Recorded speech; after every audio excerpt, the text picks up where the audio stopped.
Okay, we have ourselves a Lexus here. I have to say from the beginning, 0. Now, this Lexus is one of the only vehicles that if you change the gear selection to Sport, 60, it makes all the difference. So many cars I jump in, I put it on Sport and it feels no different. Okay, well this car, it'll definitely zoom down the motorway very, very comfortably. You've got all the power that you possibly need to get past a lorry if you need to in the rain. It certainly responds. It's not a road rocket, and there is a terrible lag from the throttle. If I do a kick down now, 3, 2, 1, down. It doesn't really go anywhere for a while. It could be worse though. Now, the rear view vision is quite obstructed by the headrests. The side mirrors are enormous and they are excellent, 10 out of 10 for that. The driving position is very comfortable. The car is quite, it does roll around quite a bit actually, which is quite unsettling, a bit disconcerting, especially if you had to swerve at speed. I'm not too sure how this car would react. It would probably counter-effect your intentions when you're driving, to be quite fair. The center console is easily laid out. It's very basic, very simple, maybe a little bit cheap and tacky in some places.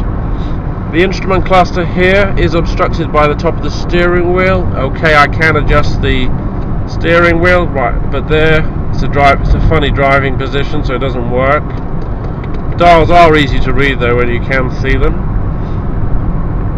Yeah, see the settings there now, and I couldn't drive like that, it wouldn't feel right. I'd have to drive like this, and it's completely obstructed. Some car manufacturers seem to get that one wrong. Steering on this vehicle is very, very light, and the vehicle is responsive, except as I've said, it does boat around a lot. It's quite an attractive vehicle on the inside. It's certainly built for comfort. The dashboard area here does have a bit of a cheap plasticky feel to it. Cornering of the car is very heavy on the corners. I would like to see this vehicle with firmer shock absorbers. It certainly doesn't like the corners too much. It wouldn't take much to get in some trouble with this vehicle on the corners. The brakes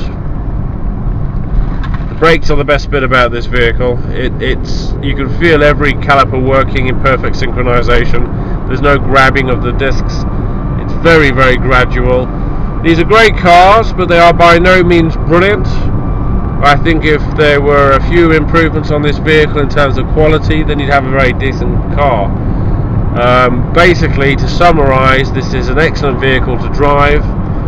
It does feel really very comfortable. You could go a long distance in this car. It does bounce around a bit, and that I think could possibly be dangerous if you're driving on the motorway.